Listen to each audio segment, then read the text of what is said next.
Welcome to an episode regarding cryptocurrency education. I'm your host, Jisuko Toshiro, bringing you some information I think is very useful, especially when it comes to trading alts.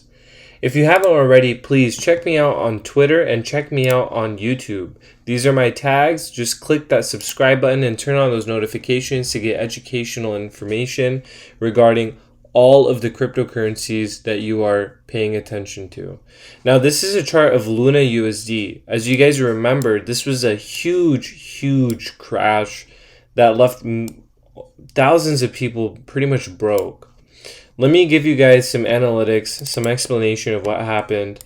And I want to talk about the similarities of some alts with price structure. So I see some price structure similarities with Luna as I do with some other tokens. And let's just go ahead and get started with this. So take a look at this. Luna had a huge move up to the upside. So if you look at it here at this $5 region, it pumped up about 5x out of nowhere. When you see these pumps, you have to think, okay, well, there's institutional money, there's people or big entities spending a lot of money to buy these prices up, right? Then when you see moves like this, I would pretty much say that this is retail moving the price up. And then, supports will hold because this is retail moving the price.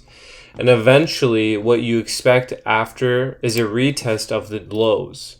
So these lows right here need to be retested whether you like it or not. You can't just leave it and say goodbye forever because what comes up must come down.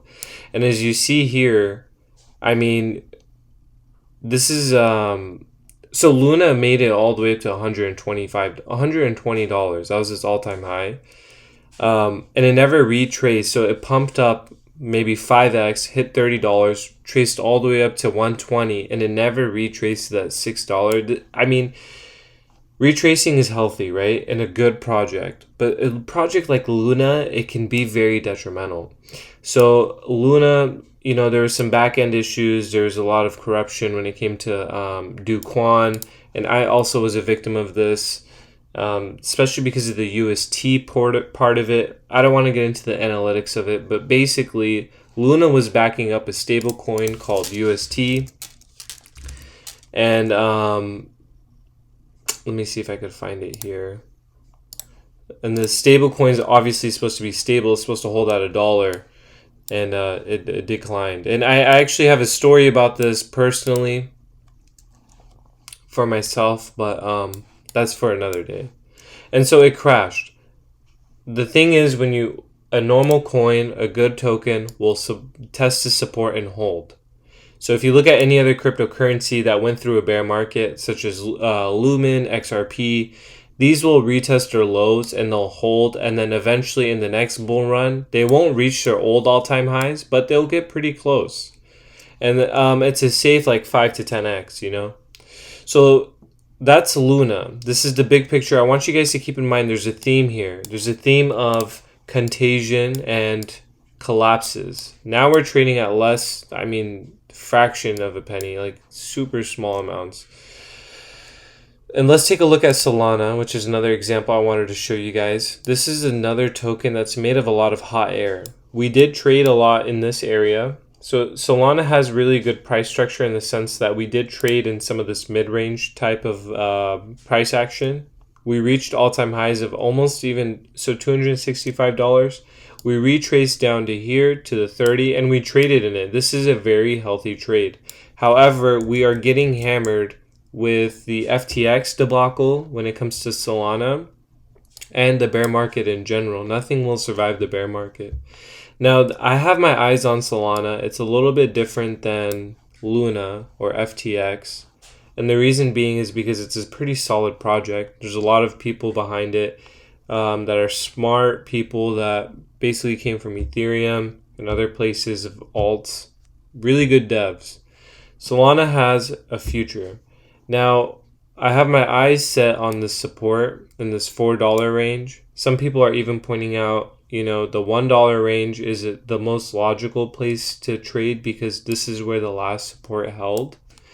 And so Solana has similarities to Luna in the sense that there was a lot of hot air that pumped the price up, which is why we're retracing here. And we are caught in the middle of it. So if you haven't, so it's too late to short it. I wouldn't short Solana. We made a huge head and shoulders, and I can't believe I missed this. I mean, it's a beautiful head and shoulders pattern. We came down and it's looking good. And the targets are here, the $4 region. If it holds or not, that's a question of the future. And then if it doesn't hold, well, then we're going to test these $1 lows. Solana, though, I haven't really seen, if I'm misinterpreting the information that I've been given, please let me know. But I haven't really seen a reason to doubt that Solana will come back. Now, I'm not saying it will make old all-time highs. Don't get me wrong. I don't know if it will or not. But what I'm saying is the price action will come down here. You know, $1 Solana, even if you retrace to the $9, that's a 9x. So what I'm trying to tell the public or tell the people that are following me is keep your mind open for possible areas of buying. Now, don't buy and hold a bag. If you do 9x on a bag, that is amazing profit. No matter what you're in, the bull run or the bear market, 9x is great. Now, if you want to sell a little bit and wait and see if you can test more, that's totally up to you. But let me tell you something. If you're buying Solana at $1, I think that's a bargain. If you're buying it at even $4, I think that's a bargain. Do I think buying it right now is logical? No. Now, let me tell you guys one more thing. So, Solana, we're kind of in the midway through its collapse, and it has some more to go down. Technically, it's not a smart time to short because there is nothing really to short. But this leaves me with my next point, which is Binance. So Binance has a lot of hot air under it as well. The thing with Binance is it's a really well-known exchange. I'm not saying that we're going to get an FTX crash here because FTX was obviously insolvent to the point where SBF is going to jail because he was stealing people's money. I don't think CZ's doing any of that, but I do believe that there's no such thing as a safe alt in the bear market. Now, if you look at price structure, it's pretty similar to that of Solana. Not necessarily your textbook head and shoulders. However, what you do see is rounding tops on the dailies, and you see some weakening lower highs and lower lows. Now, we're in the middle of some consolidation on some support, but I think that'll eventually give. And if you are breaking these lows, you do get a chance to short this bad boy the same way you're shorting it like Solana. Now, this is pure speculation. This is a speculation play. I don't think it'll survive the bear market though. And the reason being is because we didn't trade in this area at all. So we didn't trade from the $40 region all the way up to this $200 region. So this is a bunch of hot air. If you put a liquidity map on this, there's no liquidity here. So what that means is if there's no liquidity, there's no support. If there's no support, it's a free fall. The free fall is a 5x. No, sorry, wow. It's 80%. I'm sorry about that. But whatever. You put down some leverage, you 3x it, there you go, there's your 5x. Now, this is where we're at with Binance. I'm not saying we'll get the crash tomorrow. I'm not saying it'll crash at all. What I'm trying to say is it has very similar price action as Luna and as Solana. These tokens blew up. I mean, they went straight up. If you went to sleep on February 1st and you put $1,000 into BNB, you just 5x your $1,000. You made 5K overnight. That is insane.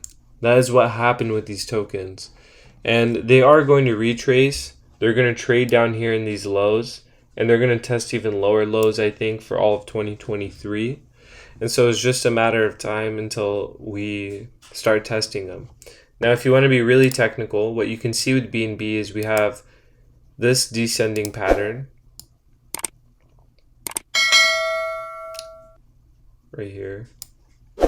That I wouldn't count that wick. And then you have this horizontal support. This is called a descending triangle. And typically, so the thing that people get confused with triangles is You want to start the triangle based off of the first move down or up. And so we have a move down, then we establish our new top resistance, and then we come back down here, and we're just trading in this range. Now, do I see us coming back up and coming back down? That is a possibility. I don't see us rallying up, beating this resistance though. I do see us testing this support soon. And if it doesn't hold, then I see us falling all the way down to this $40 region. Which is why I'm still in my trade. I know I entered it poorly, but I think BNB is a good area to, it's in a good area to do a low leverage short. Now the market's headed down. People are confused as to what to do. Now you have different setups with two totally different tokens. I showed you guys Luna, which is just a complete mess. I mean, I wouldn't even touch it. I didn't even touch it here because it just went straight down. But let me show you something with Solana. Solana already is in progress of falling down.